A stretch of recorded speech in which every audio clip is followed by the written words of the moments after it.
Hi there, and welcome to my Itty Bitty Chapel. My name is Patty Chaffee, and I'm the community minister at Niantic Community Church. I'm also a spiritual director and an expressive arts facilitator. The Itty Bitty Chapel is a few moments offered midweek to relax, refresh, and reflect on a spiritual word or phrase. It's usually filmed in or near a sacred space within my home called the Itty Bitty Chapel, and our candle is lit to remind us of the presence of spirit within and around us. If you're so inclined, feel free to light a candle in your sacred space during our time together.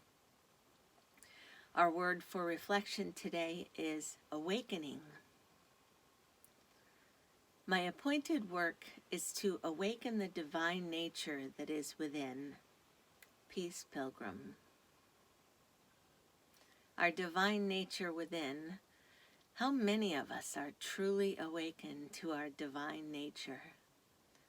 Or do we cringe at the idea of divinity within us?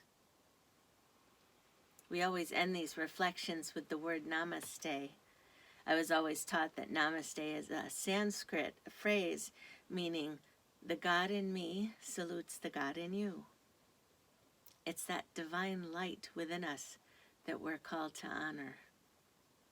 And that's not always an easy task, is it? In Isaiah 4, we read, I have called you by name and you are mine, because you are precious in my sight and honored, and I love you. That's a good reason there, right there. We are precious in God's sight. Precious, of great value, not to be wasted or treated carelessly. A beloved person. That's precious. We are beloved by God.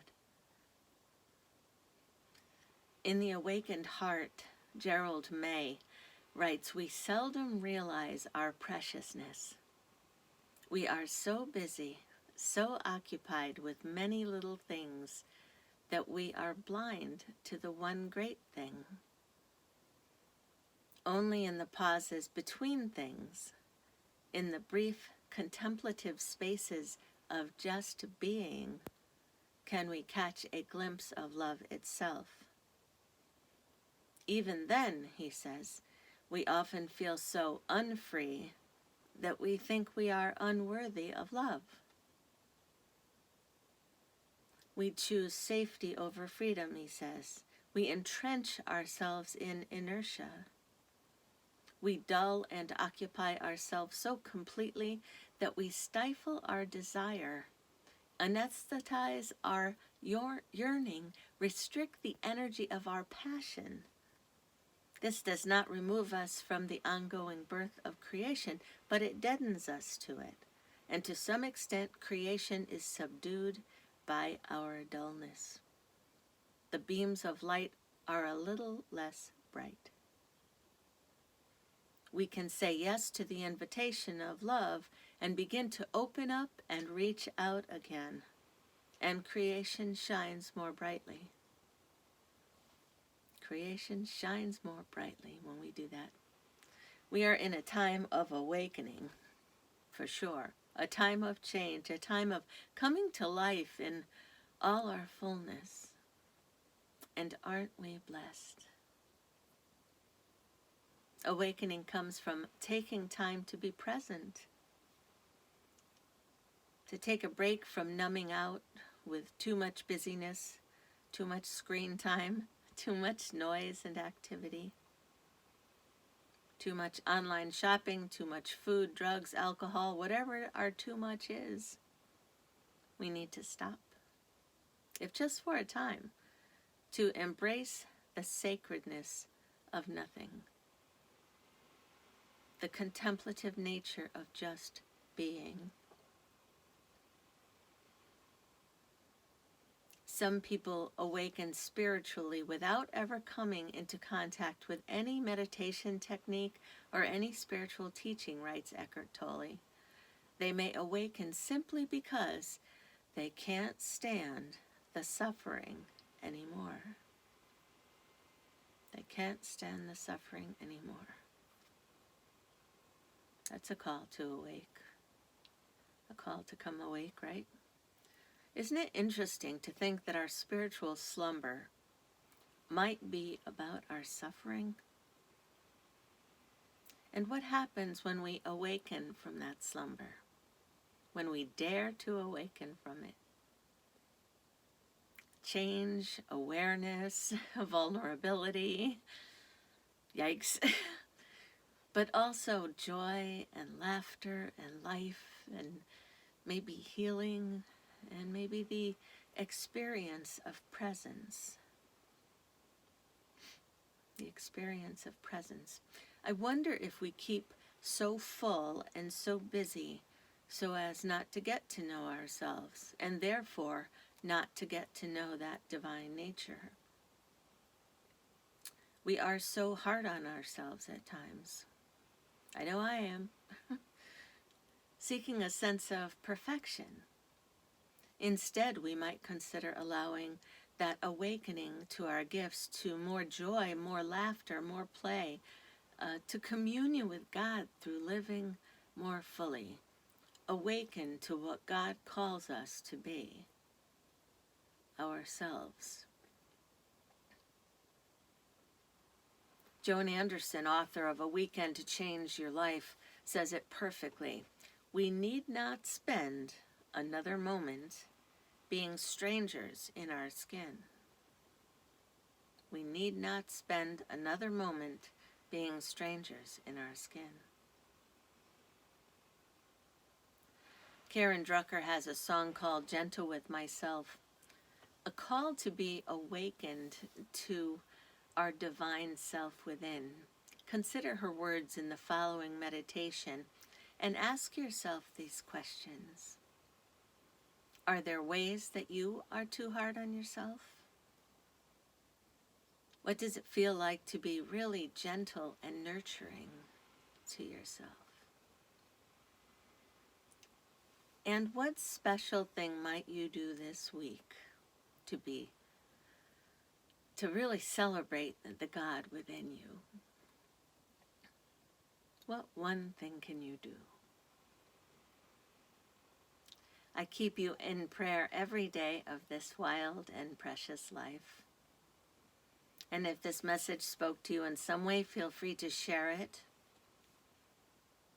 And until next time, may God bless you in every way you need. Namaste.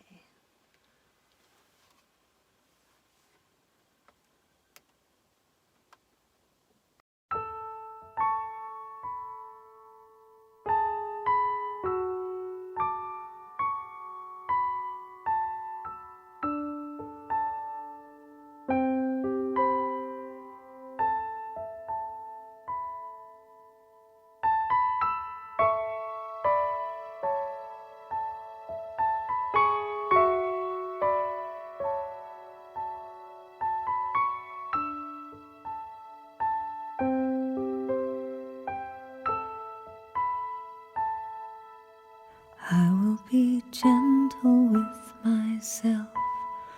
I will be gentle with myself. And I will hold myself like a newborn baby child. I will be gentle with myself.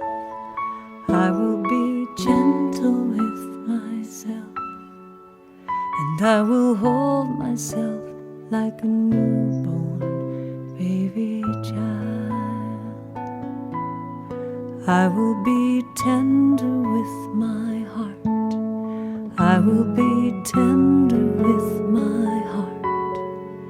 And I will hold my heart like a newborn baby child.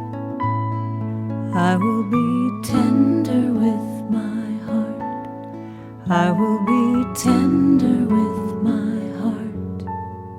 And I will hold my heart like a newborn baby child.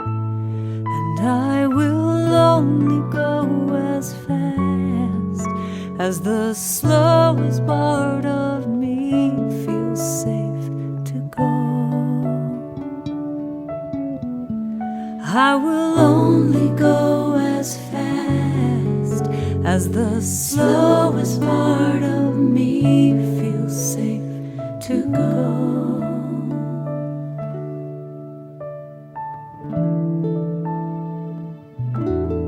I will be easy on myself.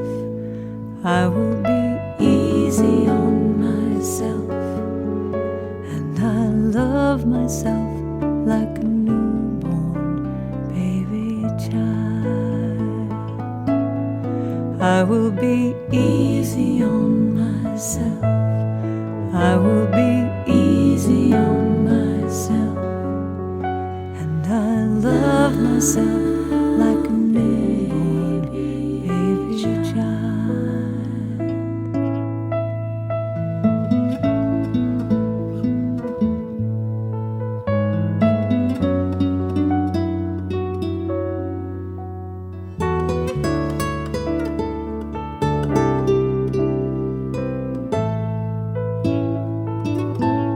And I will only go as fast as the slowest part of me feels safe to go. And I will only go as fast as the slowest part of me feels safe to go. Now I know I am gentle with myself. I am gentle with myself. And I hold myself like a newborn baby child. I am gentle with myself. I am gentle with myself. And I hold myself like a newborn baby child. And I rock myself like a